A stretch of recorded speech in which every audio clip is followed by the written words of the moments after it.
Okay, dear Dhamma friends,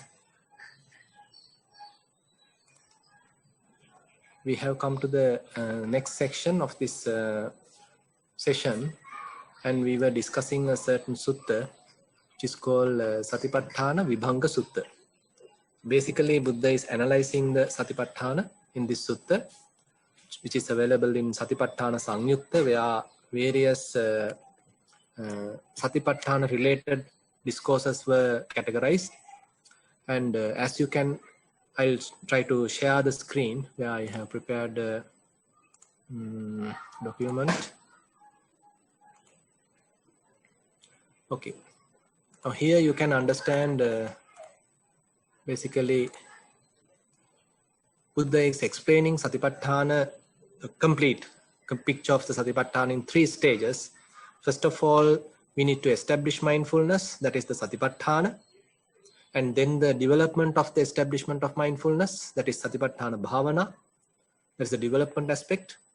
And once we are reaching to some extent, we certainly feel sort of a complete methodology, complete strategy to further enhance these insights.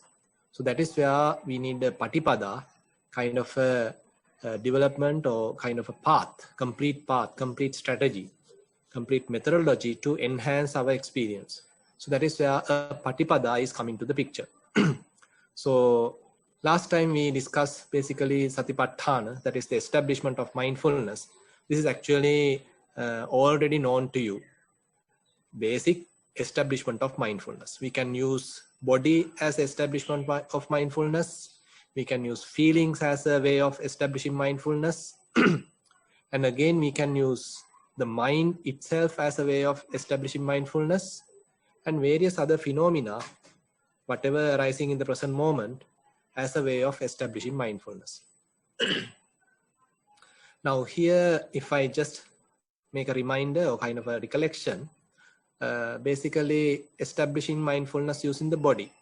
So you know that while at the moment we are sitting, so we can simply use this sitting posture as a way of establishing mindfulness, because otherwise there's a tendency to move to the past. Our mind might move to the past, or might even go to the future, go for any kind of fantasization, rumination, or daydreaming.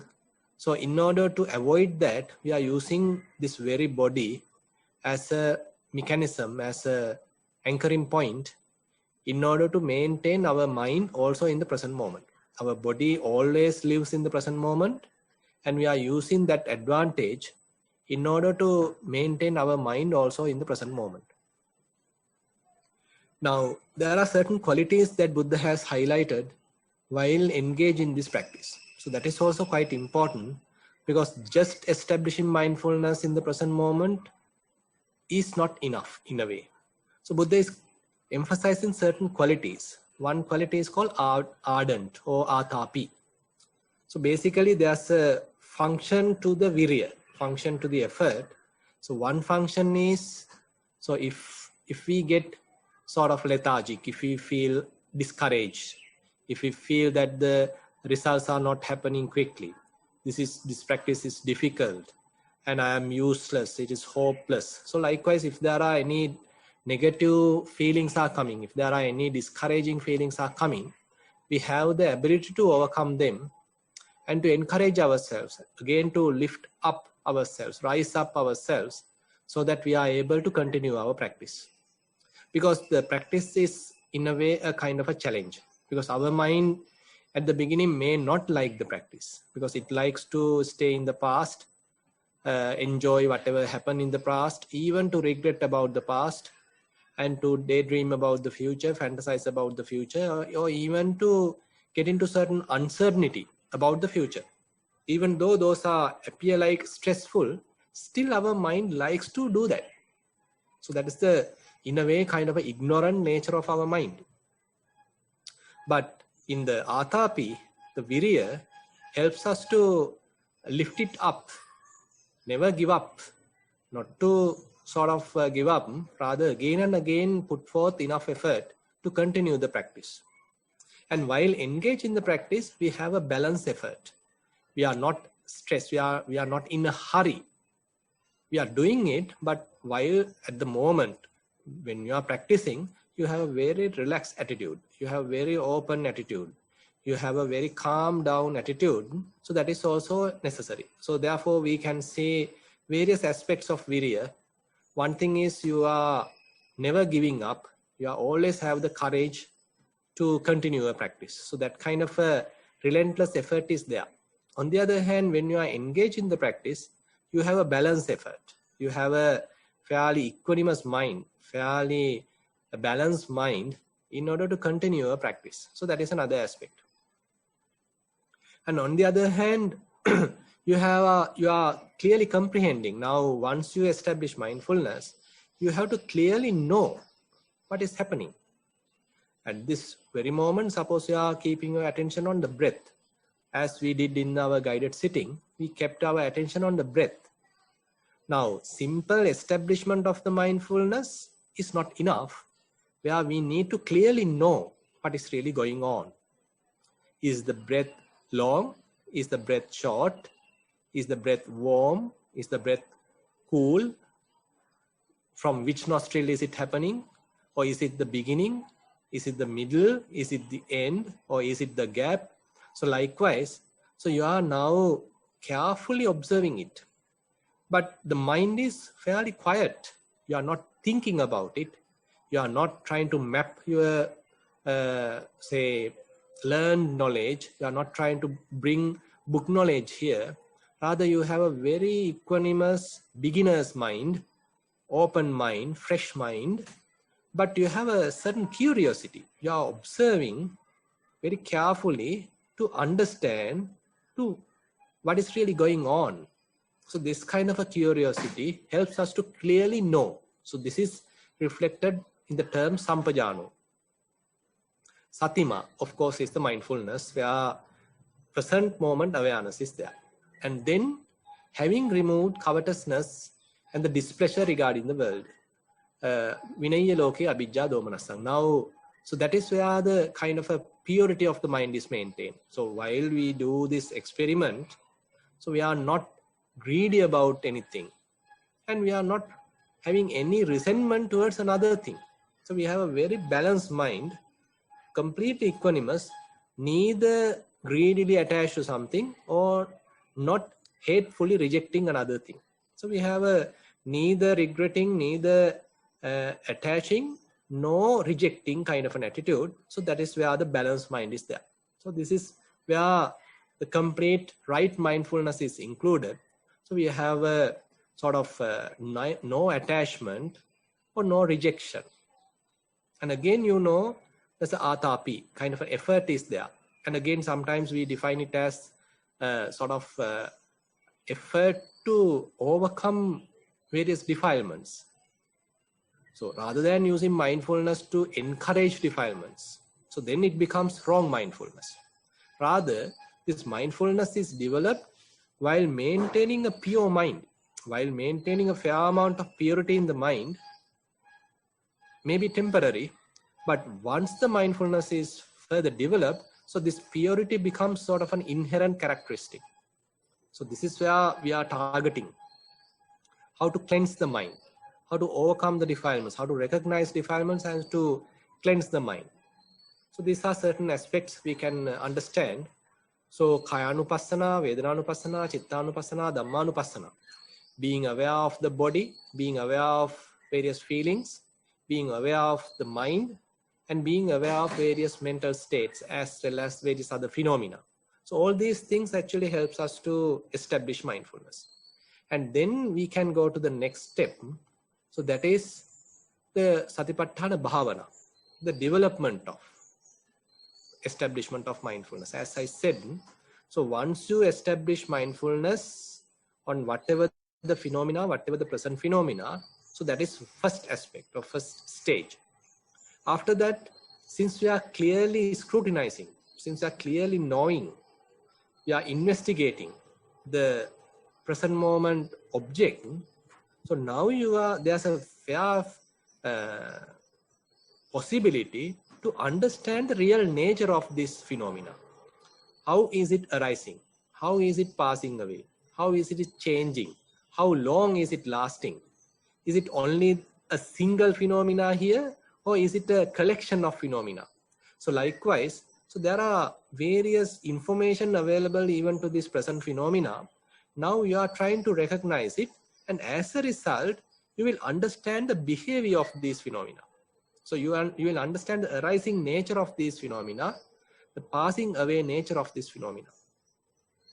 Arising and passing away nature of this phenomena. It is common to the bodily phenomena, various bodily feelings, mental feelings, and the various mental states, thoughts, and all the various phenomena, whatever you encounter, all these, whatever I have mentioned, arising, passing away, are quite common. So now, rather than learning from the book, now you yourself trying to understand this real nature. Now this is the way that the typical Western mindfulness and the Buddhist mindfulness go in a way kind of differentiate. Now the typical Western mindfulness may be touching but rarely touching this aspect, because they simply stop at the establishment of mindfulness. They may be using various bodily postures, even the breath and even the mind, just to establish mindfulness. So that is also a considerable practice, but that is not enough, and Buddha is taking us further 2 steps. So the second step is to understand the real nature of these phenomena, just without stopping or limiting ourselves only at the mere establishing of mindfulness. So Buddha requests us to, or show us the path to clearly know the phenomena, to understand their real nature. So then we'll understand, okay, they have the nature of arising, they have the nature of passing away. And now you are closely observing them so that you will understand this arising nature and passing away nature. And even sometimes you probably may be able to recognize various causes. What are the causes actually causing or conditioning these various phenomena to come into the picture? And how these phenomena come into the picture is being, you yourself being seen. It is not that you are hearing here, but you are keeping your attention very closely, observing it, investigating it. As a result, you yourself will understand the nature of these phenomena. Now, what is the result? Result is various insights. So various sort of insights are now happening in the mind. So your mind is in a very calm, quiet, silent position, but you are closely observing the phenomena. So this behavior of the phenomena is causing to give us a lot of insights. So these insights are sort of eye-opening insights. They are sort of glimpse of insights. So while you are having a very calm, quiet mind, immediately sort of some breaking moments happen, some sort of breaking insights happen, sort of eye-opening insights are happening. Say, for example, how impermanent they are, how unsatisfactory they are, how transient they are. How can I control this kind of a transient nature? Is there any kind of a control at all? Is there anything substantial in these processes? Likewise, you yourself is now start to question about the present moment phenomena. So these are various insights. So when these insights again and again occur, so your mind become sort of looking at the whole picture in a different angle. So far you were in the simple establishment of mindfulness, but now, due to the arising of various insights, now you start to question the present experience. Rather than simply blindly accepting what others are telling, now you are questioning the whole experience. So what is the purpose? What is the purpose of this life? What is the purpose of all these grasping? Why should I hold all this? Can I hold this for a long time? Will they providing me enough satisfaction? Will they provide me lasting happiness? Do I have real control or governability of all these processes? So likewise, you sort of think in a different angle so that more and more wisdom is going to arise. Now, suppose you are getting enough wisdom about this information. Then there's a possibility of sort of wisdom getting more and more improved, increased, and at one level, suppose it is maturing. On such situation, there's a possibility that the mind may completely relinquish holding. It may be temporary. It may be only for a short time, but it may release the whole thing. Now there is nothing to attach, nothing to hold, nothing to grasp. So mind has found its own freedom. Mind has found its own solace, own console, own pasture, where it has nothing but freedom. But unfortunately, we can't maintain it because of our past habits, because of the conditioning in the mind. Again, mind go and grasp. Again, mind go and cling. But you know, because of the various insight, you know, I mean, it's a kind of a burden to grasp. It's a kind of a hindrance to grasp. You feel the burden, you feel the weight, you feel the heaviness of grasping. Now, how to develop this freedom of mind? How to develop this complete balanced mind? How to develop this kind of powerful insight so that your grasping will be completely ceased? No more grasping is possible. You may encounter the complete purification of the mind. You may encounter the complete freedom from grasping. So that is where the Noble Eightfold Path come into the picture. So there you need a complete methodology. There you need a complete path to develop. So these insights are really convincing. Insights are so powerful. And you start to change your life so that these insights become a reality. And you are trying to live according to these insights. You are trying to be with these insights. You are trying to sort of mold your life according to these insights. And you start to value these insights. Rather than giving emphasis to these typical worldly mundane things, now you have a different goal in your life. And now what is the path in order to achieve this goal? So that is the Noble Eightfold Path. So that is where the Noble Eightfold Path come into the picture. So you have a complete proper view, right view, samadhi. And that is the right view that you are trying to sort of fulfill. So that right view you are trying to always nurture, always fertilize. And again, all the thinking patterns are now you are trying to sort of direct or sort of refine or navigate according to that view. So then becomes Samma Sankappa. And your behavior, your morality, you are now trying to maintain, because you know, if I am doing some ad hoc kind of talking, if I am using certain harsh words, if I am trying to sort of delude my mind, pollute my mind, harm another self, harm, sort of using, using harsh words, if I am sort of making someone worry, then it is hurting yourself as well. Now you are maintaining fair amount of morality, the sila come into the picture.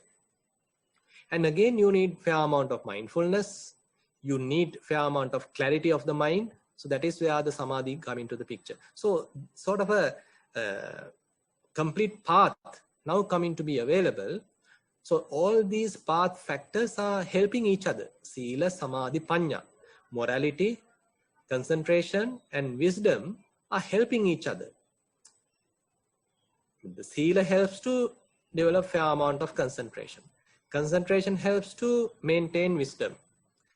And the developed wisdom also further reinforces the morality and the concentration. So likewise, sila, samadhi, panya are helping each other, are contributing to each other. So likewise, so the complete picture, this whole Noble Eightfold Path becomes sort of a way of life. It's a kind of way of living. Now the whole meditation becomes your life. It is not that you select only a certain period. Okay, I sit at this time, I walk at this time, and rest of the time you forget about it. Now you know this is a kind of a path to develop. There's a way of living. Now meditation becomes your own. Now you start to sort of convince yourself, now this is the only path. There is no any other alternative. This is the only path. So typically in Satipatthana Sutta, Buddha very clearly mentioned Nyayassa Adhigamaya. So there's a clear path, clear direction, clear methodology. You yourself will understand. So this is the path to do. This is the path to practice. This is the way to practice. Now your own practice become sort of a strength to you. Now you are not searching from someone else, always asking from someone else, always looking at various books, thinking that I have missed anything or something like that. But rather, more and more, you yourself start to have enough confidence. Your own practice is giving you a lot of confidence, a lot of guidance, a lot of courage to continue the path. Now it's kind of a self-sustaining kind of a path. Various path factors are there. Right view is giving you the correct direction, and you are thinking, if it is necessary to think, you are thinking according to that right view, and you are maintaining your morality, and you are maintaining fair amount of effort to continue the path, and again you are maintaining your attention in the present moment. And in order to see what is going on in the present moment, you have the clarity of mind, that is the Samma Samadhi. So likewise, all these path factors are helping each other, contributing each other, and gives us a complete methodology, complete system to develop. So this is the complete picture of the mindfulness according to the Buddha's teaching. But you probably can understand certain parts are not available in the typical Western mindfulness. So they typically touch the first step, but rather in the Buddha's way of mindfulness actually has a complete system. First, simple establishment of mindfulness. Can use various phenomena for that, either body, feelings, mind or mental states, various phenomena. And once the mindfulness is established, now you are carefully investigating these present phenomena so that you get a clear picture what is really going on. So that is where the various insights are arising, insights are happening, and those insights are inviting you to live a life, a different way of life. They are the kind of a complete path going to be available. That is where Buddha is encouraging us to live a Noble Eightfold Path. So this is what the Satipatthana Vibhanga Sutta is teaching us. So it has 3 steps. Establishment of mindfulness, that is Satipatthana. Second stage is Satipatthana Bhavana, the development of the establishment of mindfulness. And the last stage is the Patipada, complete path. In order to fulfill all these things, we have to live in a proper manner, practicing in a proper manner. So that is where a Patipada is coming to the picture. So that is actually completing the Satipatthana analysis or this Vibhanga Sutta. So with that, I like to conclude today's short Dhamma sermon. Now I open the session for questions. I'm sorry, Bhante, there are currently 6 questions. Yeah. Question number 1. This is a general question. Bhante, last time when explaining Satipatthana analysis, my question was, what is the difference between feelings and thoughts? Much merits. That's the end. Feelings and thoughts. Now, suppose if we take bodily feelings, we can easily understand. Now, say while sitting, so there may be certain back pain arising. So, sort of a back pain arising while sitting. So, you don't need to think about it. You can really feel it. Kind of a back pain. Maybe itching, maybe a little painful feeling. So, this painful feeling, you can directly aware of it. You can even close your eyes And if you can pay your attention to the place where the pain is available, you can vividly feel it. But the thought, there you are paying your attention to the mind.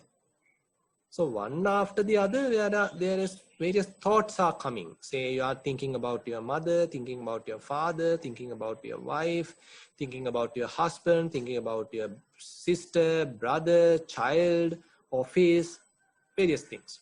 So various thoughts are coming in the mind. So those thoughts also may have a feeling, that is true. But you can separate different thoughts from the feelings. Thoughts, if we are paying attention to thoughts, actually we are dealing with the sankhara skandha. So the formations aggregate. But on the other hand, if we are trying to pay attention to feelings, there we are dealing with the feeling aggregate or vedana skandha. Actually, these aggregates are available together, but to which one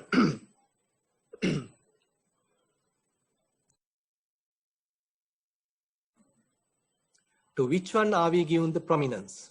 So that is where the difference actually happening. If we are giving prominence to the body, then we are dealing with the rupa khanda, the rupa aggregate or material aggregate.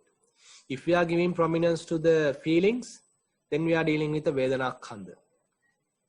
If we are giving attention to the perceptions, various signs, marks, say mental, what you call mental images, then we are giving prominence to the sanya khanda, perception aggregate.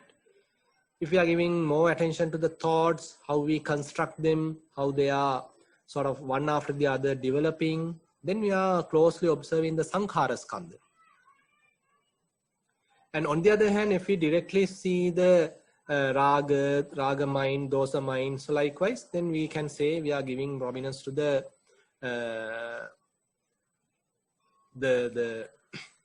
vijnana khanda.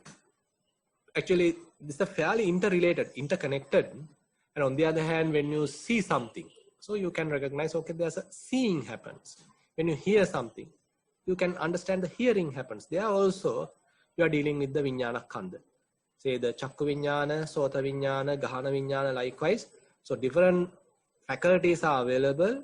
And when the respective outside component is getting connected, so in contact, so then the various corresponding consciousness of vijnana is going to arise. So this is way of analyzing the whole picture, and to which aggregate are we giving prominence can vary. Mostly when we are dealing with Kayanupassana, it's the Rupa Khanda, the materiality aggregate that we are giving prominence. Yeah, we can go to the next question. Question number 2 of 6. This one is mindful walking. Dear Bhante, thank you for explaining the key points we should consider when writing down the practice experience last time. I will try to present my walking practice based on this month's progress. My walking path is a carpeted corridor which is about 25 steps in length.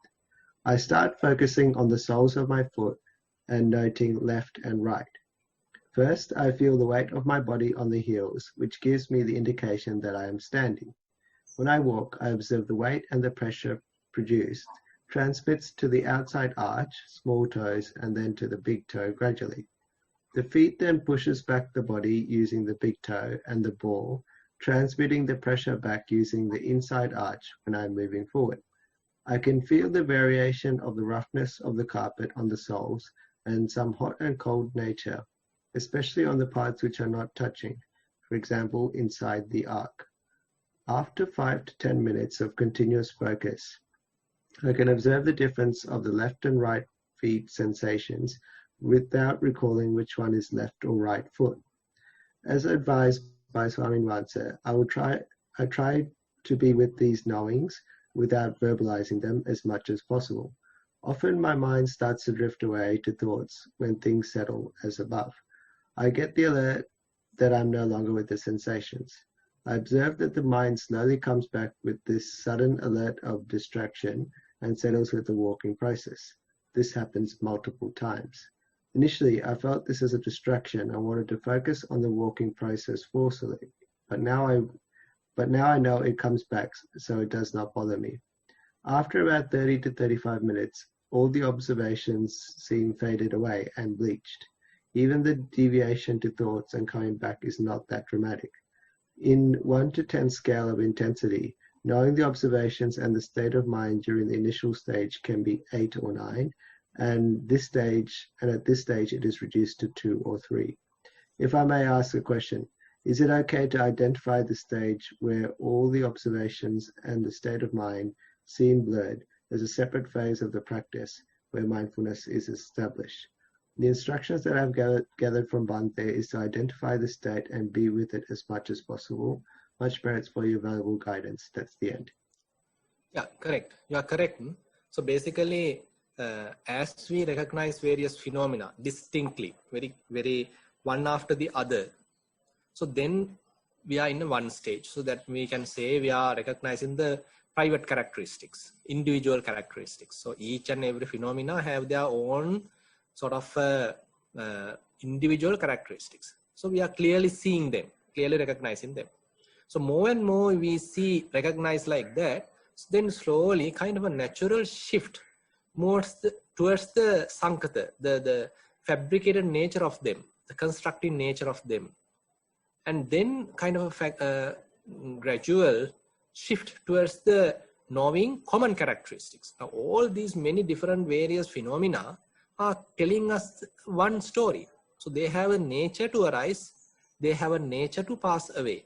Now this is not some sort of a brainstorming sort of insight, and even most of us even know it, but when you are observing it by yourself with a very calm mind, with a very quiet mind, well concentrated mind, is giving a real drastic change to your mind.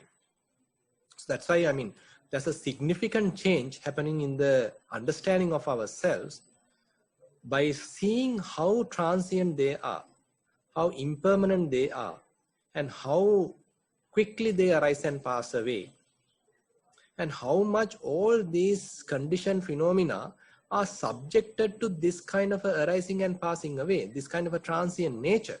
So how can we expect lasting happiness from this kind of transient nature? It is impossible. So that is where kind of a relinquishment, kind of a detachment, disenchantment going to happen in the mind.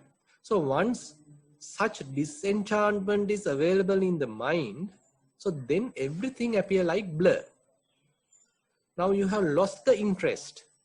There are various sounds, but everything appears like blur. There are various sights, things appear like blur.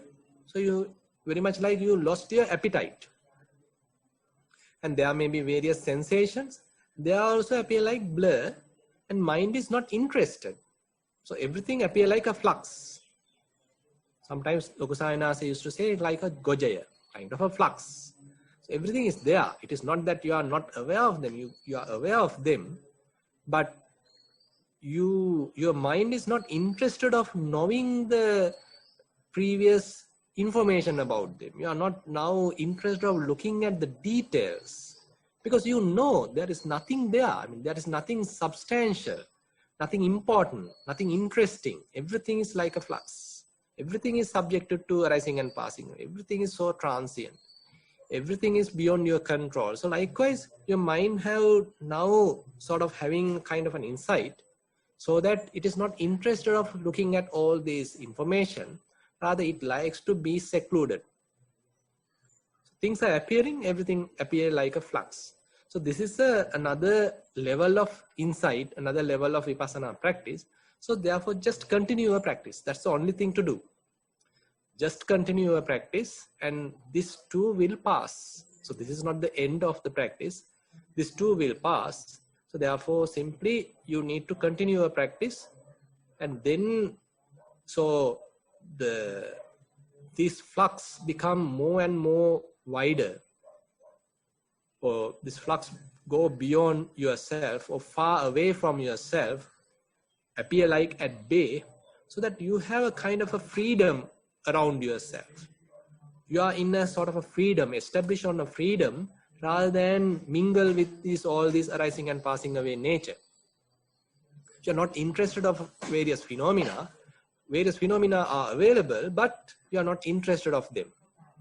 You have your own solace. You have your own freedom. So that is where actually the practice is leading us. Yeah. Next question. Question number 3 of 6. This one is a theory question. Dear Venerable Sir, this relates to the Dhamma talk and the Sutta, Satipatthana analysis. The real meditation, as I understood, is not the observations, technique, or any other specific thing, but it is knowing of arising, lingering, and cessation of anything within the scope of mind. I'm quite surprised that all of Satipatthana boils down to this very simple thing. Please correct me if I am wrong, Bhante. I also recall some time back, Bhante was mentioning that the mind unites when phenomena is observed from this angle and gives rise to very profound vipassana samadhi, much higher than the samatha samadhi. Appreciate Bhante's clarification. That's the end of the question. Yeah, that's what I actually tried to mention today. So if we are going through the Satipatthana Bhavana, the meditation aspect, so where various insights are possible. So that is actually growing insight. It is not that you are sort of getting the same insight again and again. That is also possible. But very different insights are also going to happen. So when some maturity of wisdom is happening, suppose you are developing again and again, developing this understanding, again and again you see the rising and passing away nature. So as a result, now today, because of today's practice, now suppose your wisdom coming to some level. At that time, suppose your mind is giving up everything, relinquishing everything. Now mind is released. Now mind has sort of given up everything. Nothing is grasped. Now the freedom of mind is available, but it is lasting only for say 1 minute. So next day also you practice. Again and again you see the rising and passing away nature of the whole thing. Now again you are developing sort of a momentum of the wisdom. Again now once you come to the culmination, again the mind release. Again the freedom of mind available. Now suppose it lasts for 2 minutes. Next day. It lasts for 3 minutes. Next day, it lasts for 5 minutes, 10 minutes, 20 minutes, 30 minutes. Suppose 45 minutes, 1 hour. Now where are we? Now we are in a vipassana samadhi. Where there is no grasping, there's a freedom of mind. And your freedom of mind is not through samatha, but you have gained through wisdom. Gain through the arising of various insights. So these insights are the ones giving you enough strength to maintain the freedom of mind. So that is where the vipassana concentration, so vipassana samadhi come into the picture. So not only at that momentary concentration, that is also what we call kanika samadhi, that is also one aspect.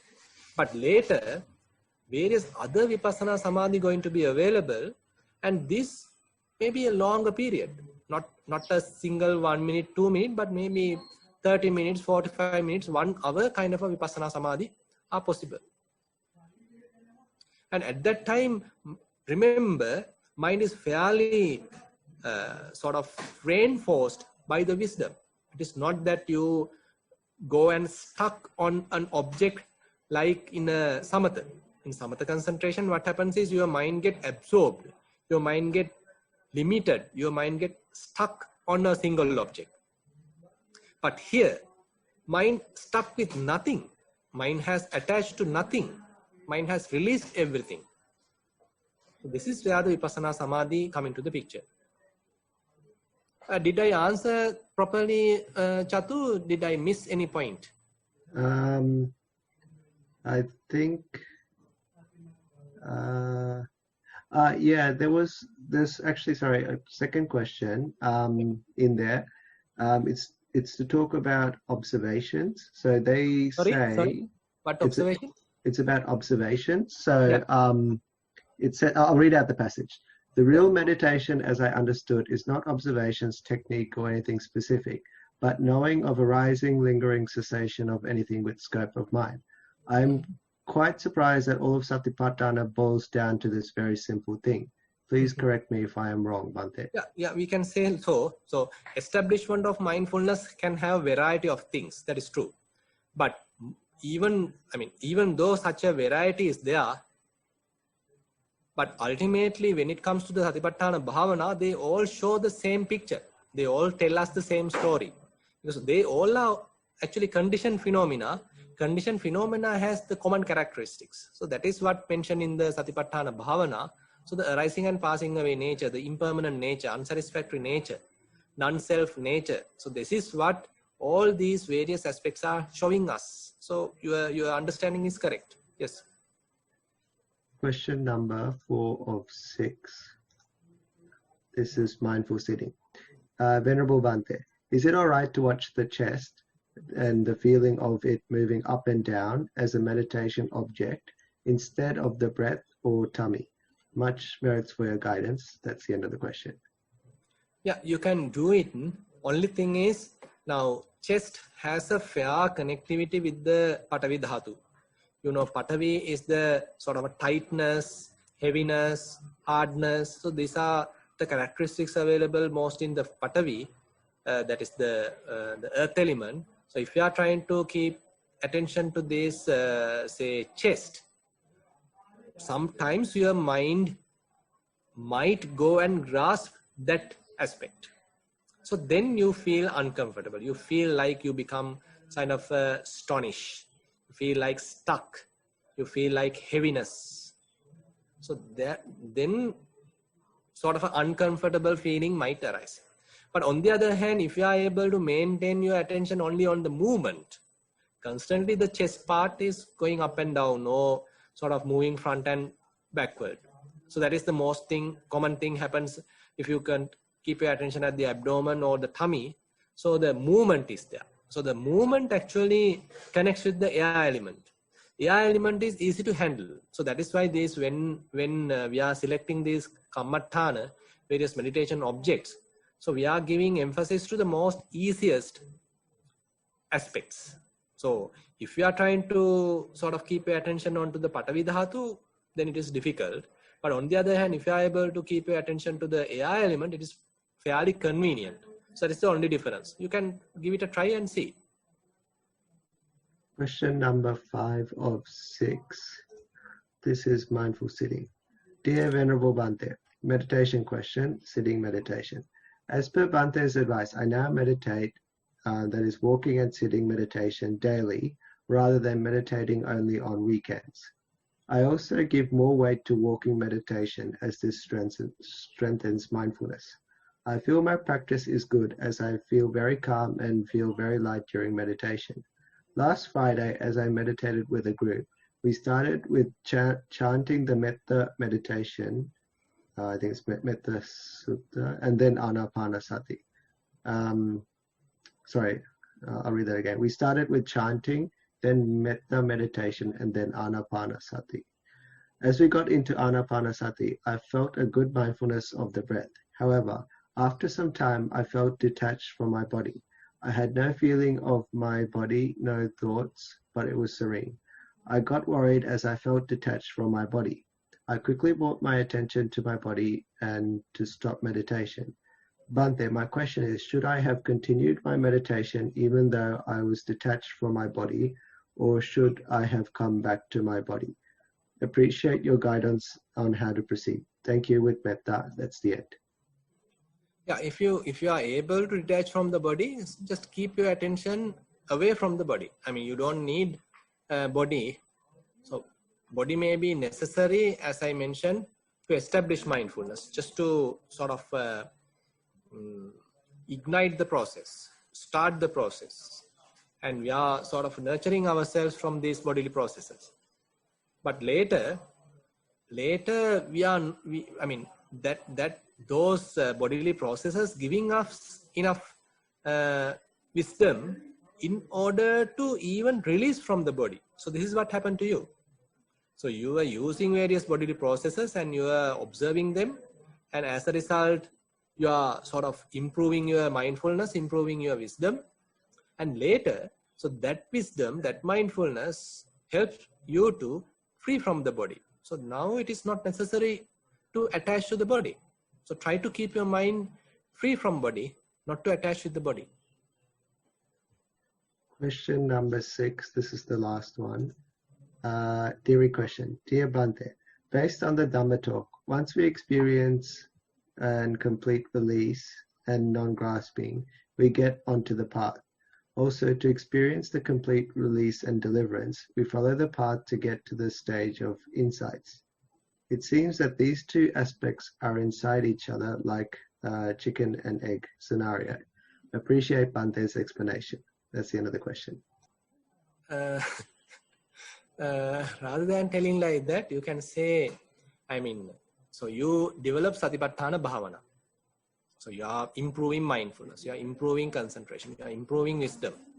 So once you reach to some level of wisdom, so another insight is release of the mind, non-attached nature of the mind, non-grasping nature of the mind. So that is also appear like an insight.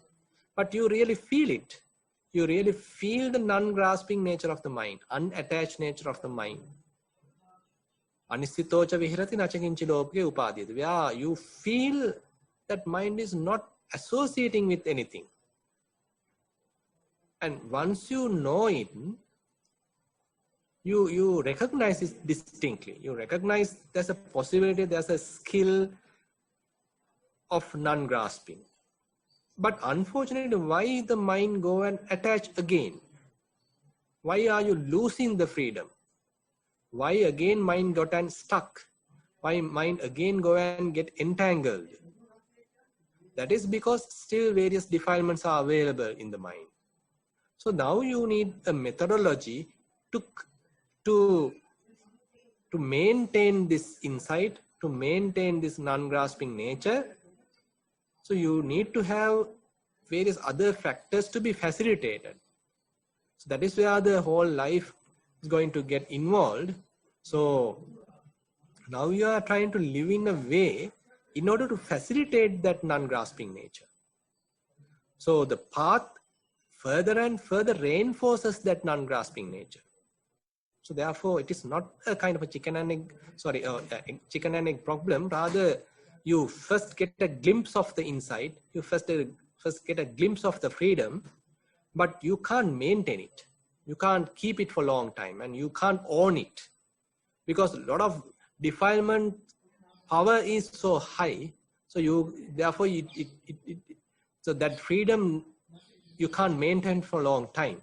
Now you have to find ways and means to strengthen that freedom, to prolong that freedom. So that is where the path comes into the picture. Therefore, more you develop the path, the more time you can maintain the freedom. More easily you can maintain the freedom. More easily you can keep the silence of the mind, or the unattached nature of the mind, unentangled nature of the mind, clarity nature of the mind. So all these things, sort of skills we can say, we can say the qualities of the mind, all these become more and more available to you. So that is what Buddha, during the Satipatthana Sutta, Buddha clearly mentioned, Ekayano ayam bhikkhave maggo sattanam visuddhya. Now, for the purification of mind become more and more. When compared to the previous year, today, how pure your mind? Is it at least a little bit of lust has gone? A little bit of anger has gone? A little bit of entangled nature of the mind has reduced? Delusion has reduced? So likewise, you can feel the purification is now ongoing. And again, say, Soka Pariddavanam Samatikkamaya. Now you see that I am not frequently crying. I am not frequently shedding my tears. I have become fairly coping with the situation. I can bear the situation. And I am not easily get angry. So rather I can sort of have some breaks. I can apply breaks. Soka Pariddavanam Samatikkamaya. then Nyayasa Adhigamaya. So this Noble Eightfold Path becomes sort of a path for you, kind of a way of life for you.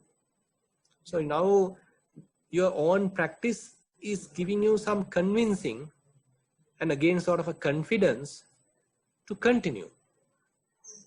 Previously you don't have that confidence. Previously you are always helping from someone, asking help from someone, looking various books, looking various others' face, because you think, I don't know, I don't know, I am doubtful about the path. But now it is not. Now you have fair amount of confidence about your own practice. So this is how the path going to be available, and this is how the complete way of life becomes kind of a path. Yeah. We received one more question, Bhante. Yeah. Question number 7. Theory question. Dear Bhante, your explanation of Rupa, Vedana, Sankara, Vijnana, and not sure what the other word is, but I guess 5 aggregates, explained by you today related to Satipatthana Sutta, I found was simple. Can you kindly elaborate on it a little bit more? Many merits for your kind guidance. That's the end of the question. So basically, Rupakkhandha, the material aggregate, is where what we are dealing with Kayanupassana. Whenever we do Kayanupassana, mostly we are dealing with the Rupakkhandha. And when it comes to the Vedana feeling, Vedananupassana, we are dealing with the Vedana-khandha. But the other 3 aggregates, that is the Sanya, perception, consciousness, are distributed among others Anupassana. Say when you do Chitta-anupassana, actually you are dealing with the Sanya-khandha as well as the Sankhara-khandha as well as the Vijnana-khandha. So typically we say we are dealing with the consciousness, that is the Vijnana-khandha. But when you see the mind, so there may be a possibility of seeing various perceptions. There's a possibility of seeing various constructing nature, fabricating nature. And even you can recognize the knowing nature. When you see something, there's a knowing of what is seen. When you hear something, there's a knowing of what you have heard. When you taste something, there's a knowing of what you have sensed. So likewise, so this knowing aspect is there. So that is where the consciousness aggregate or Vijnana-khandha is dealt with. And when it is coming to Dhammanupassana, all 4 aggregates or all the 5 aggregates are actually dealt with. So when you are dealing with Dhammanupassana, say there's a Khandha Pabbha, where you see the arising nature of the Rupa, arising nature of the feelings, arising nature of the perceptions, arising nature of the Sankhara, arising nature of the knowing, the Vijnana. So therefore, Dhammanupassana actually is touching all the aggregates, and Chitta-anupassana primarily touching the consciousness aggregate, but there's a possibility of touching perceptions, Sankhara as well. But very purely, Kayanupassana dealing with the Rupakkhandha, and the Vedananupassana dealing with the feeling aggregate, Vedana-khandha. Yeah. That's the last question we had, Bhante. We just have a quick announcement. There is a 5-day retreat with Bhante from 30th of November, so tomorrow, to the 4th of December via Zoom, which is organized by the Sri Lankan team. Anyone who wants to practice can use this as an opportunity. I think Auntie will post up a little flyer in the chat window if you want further information. So with that, would like to conclude the session. We had a good number of questions today, which is great. And we nearly finished early today, which is also good maybe for Bhante. So with that, I'd like to thank Bhante and pass our merits for giving up valuable time, making sure this program happens. Also to the organizers and also those people seen and unseen behind the scenes participating or being involved. And lastly, most of all, to the practitioners, everyone who's joined in, because without you, this program wouldn't go ahead. So with that, I'd like to conclude. Thero Nissarana. Thero Sannai, Sukhi Hotu.